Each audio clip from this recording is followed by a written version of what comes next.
নমস্কার বন্ধুরা, আপনাদের প্রিয় জয়দীপ পাল ব্লগসে স্বাগত জানাই।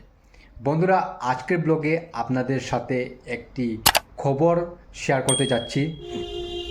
সেই খবরটি হলো, এখন বর্ষাকালের যে খুব ভয়াবহ ভয়ঙ্কর এক যে আহ, অবস্থা দাঁড়ায় এবং সবাই এক সমস্যার সম্মুখীন হয়, সেই ব্যাপারে আজকে আমি সরাসরি একটি ভিডিও ফুটেজের মাধ্যমে আপনার সম্মুখে তুলে ধরব।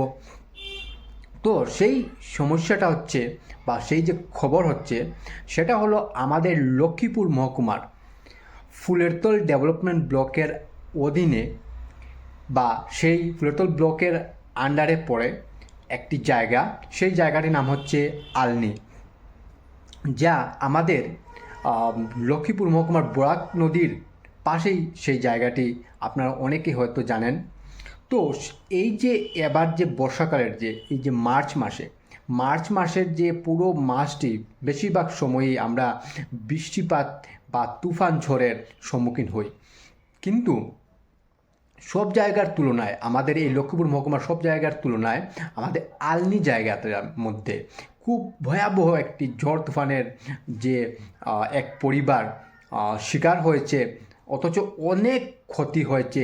সেই যে ক্ষতি হয়েছে, উনার বাড়ির যে যে আমার দাদা রয়েছে, উনার নাম হচ্ছে পবিত্র রাহুত ওরফে গৌতম রাহুত। তো উনি আমাকে এই অবস্থার যে ফুটেজটি দিয়েছেন আমাকে, তো দিয়ে বললেন যে এই যে অবস্থাটা, সেখানে কেউ যাচ্ছে না বা সেই জায়গাটিকে কোনো নিউজ চ্যানেল, কোনো ব্লগার বা কোনো বিশেষ কেউ যাচ্ছে না সেখানে, গিয়ে সেখানে পরিদর্শন করছে না।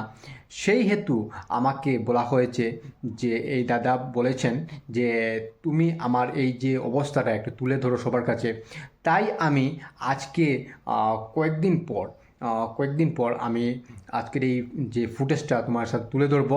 তো সেটা হলো, এখন আপনারা সাইডের দিকে আপনারা দেখেছেন যে কীরকম অবস্থাটা। তারপর আমি সম্পূর্ণ ভিডিও আপনারা দেখাচ্ছি যে কেমন করে ঝড় তুফানে ওদের গাছপালা হোক, ওদের ঘর, দোকানপাট, অনেক ক্ষতি যা সীমাহীন। তো সেটা আপনারা দেখুন, আমি আর বিশেষ কিছু বলছি না। আর ভিডিওটা শেয়ার করবেন যাতে অনেক মানুষের কাছে পৌঁছে এবং আলোকপাত হয়, সবার নজর যাতে এই জায়গার মধ্যে পড়ে। কারণ অনেক ক্ষতিগ্রস্ত হয়েছে এই আমাদের দাদা, যে পবিত্র রাহুতের বাড়ির মধ্যে, যা আলনিতে রয়েছে। এবং উনি খুব দুঃখ মানে প্রকাশ করেছেন, দুঃখ শেয়ার করেছেন আমার সাথে যে এ ধরনের এত ক্ষতি হয়েছে। তাই আমি এই সোশ্যাল মিডিয়ার মাধ্যমে, আমার এই চ্যানেলের মাধ্যমে সবার কাছে তুলে ধরছি। তো আপনারা দেখুন, ভিডিওটা দেখলে আপনারা অনুমান করতে পারবেন।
গরুর সাড়ে তিন সাঙ্গর কই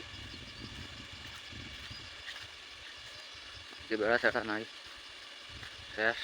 যে বড় বড় দুইটা গাছ আছে, দুইটা গাছ ফেলাই দিছে। গাছটা কিতা করা সব শেষ, আমার সবজি উবজি শেষ, কিছু নেই, সব পাত্তার শেষ, বেড়া ছেড়া সব শেষ, মাথায় খাম পারেন না এখন।